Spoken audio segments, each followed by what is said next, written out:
Kevin Hart, Dave Chappelle, and Robin Williams. These are three of one of the most famous comedians in the past 20 years with their stand-up comedy acts. They have helped our society laugh and even cry. However, comedy gave us more than just laughter. In researching Rakugo sit-down theater, I have learned the importance of engaging the audience during the performance. It creates an environment where the storyteller connects to the audience members in a personal way. I'd like to outline Rakugo sit-down theater's importance in society and the culture of its day. Examine the convention of physicality and voice of the storyteller, then provide a brief overview of a Rakugo that I made, and then apply my research from a moment I created. Alright, what is Rakugo? Rakugo sit-down theater, the exact translation of Rakugo is fallen words. It starts with a Rikugoka,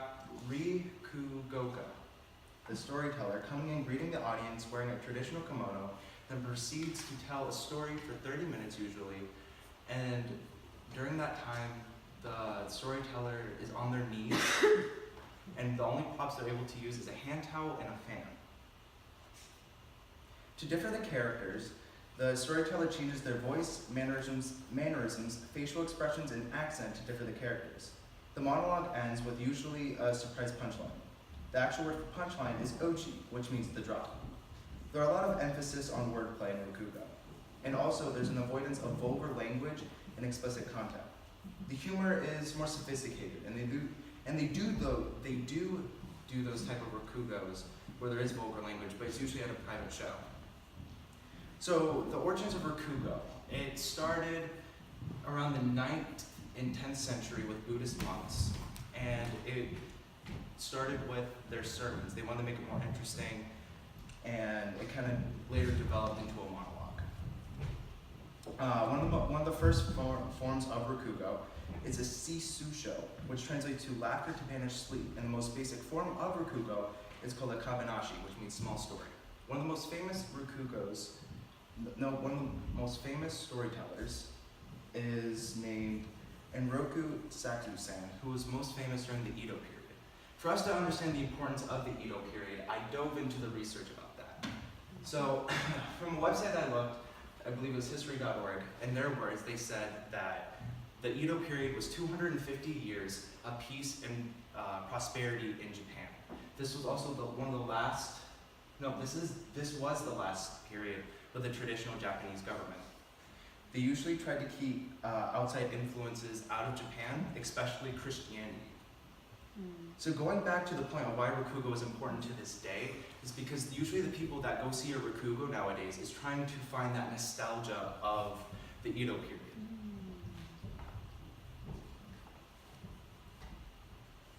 The convention I studied for Rakugo was physicality and voice. The physicality is important for Rakugo because the whole time you're on your knees and you are limited to the movement on your lower half. Another reason why physicality is important is because, same with your voice, they show how respectful you are to your audience. The storyteller tries their best to try not to offend anyone during their performance. In the start of every performance, they bow and then they proceed to their monologue. Their mannerisms are normally very open instead of closed in. An example of using your voice is how the storyteller talks to their audience. Instead of calling the audience an audience, they call them guests or customers. So they do that so they can build their social relationships with the crowd, try to make them more comfortable. The reason why the audience is key is because in Rakugo, what I've learned is that an audience makes or breaks the performance, which I think is funny because that's the complete opposite of what I'm used to, because we're told that, never blame an audience for a bad show. So the way I practiced my physicality and voice was I performed in front of my mom and my sister, two people who I'm pretty comfortable with. And so I'm going to try to imagine my mom and my sister in the audience. I also practiced in front of my friend, and all three of them gave me tips on what to do and try to I noticed that I was a little too informal because I was so used to, they're my family, they're my friends. So I'm trying to find that in between. So that's a small struggle that I was finding. So I created a piece called The Teacher. In this piece I discuss how I dressed very similarly to a teacher, and how there was an instance where a student confused me for one of his teachers. In this piece, I made sure to use physicality and voice to build a connection. So, without further ado, I'm going to do my piece. Oh, and right before that, right after that, I'm going to go back and talk about why I did the physicality and what voice I used. So hello everyone, thank you guys for coming out. You guys look amazing today. Some of you guys are dressed very formally. I like that. I like wearing button-ups. Some people say, well, everyone says, I dress too formally. I don't dress my age. Which kind of makes sense because I am the only one that would wear suspenders and a bow tie at school. Anyway, so I was in the library reading about my history studies because next week I have my final and it's about the Congos, and I know nothing about the Congos. It's what it is. So the student was walking up to me while I'm reading my book, and he goes, "Excuse me, sir, might we sit next to you?" "Sure, yeah, open seat, okay." Okay. All right, so, can I talk about my grade? Sure, yeah, go ahead. Who are you? Who am I? I'm John. I'm in your class, B block.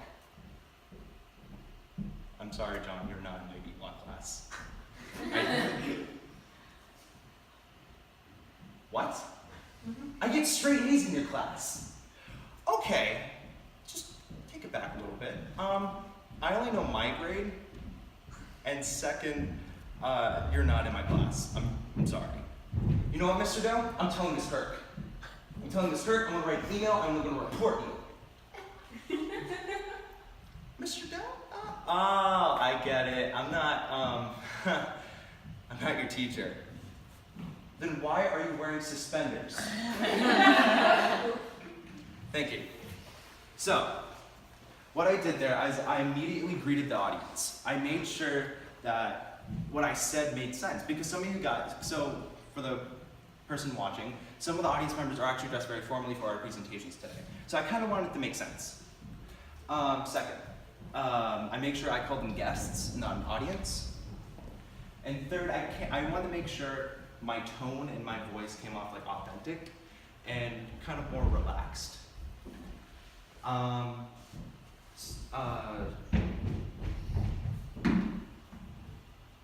So physicality is very important to theater because it helps express your emotions on stage.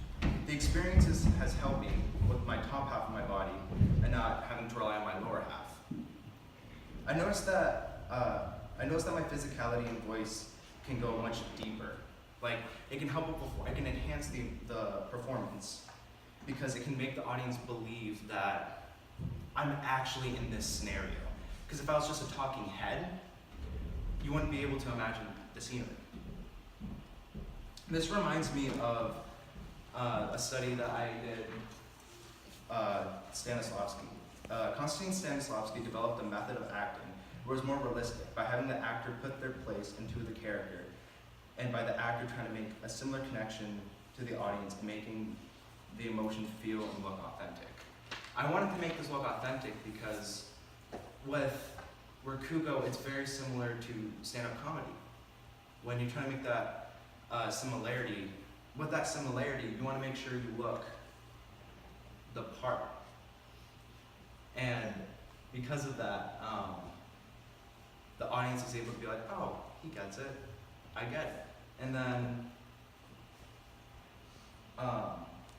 one thing that I noticed about Rakugo is that it helps people escape from their reality because of that nostalgia of the Edo period.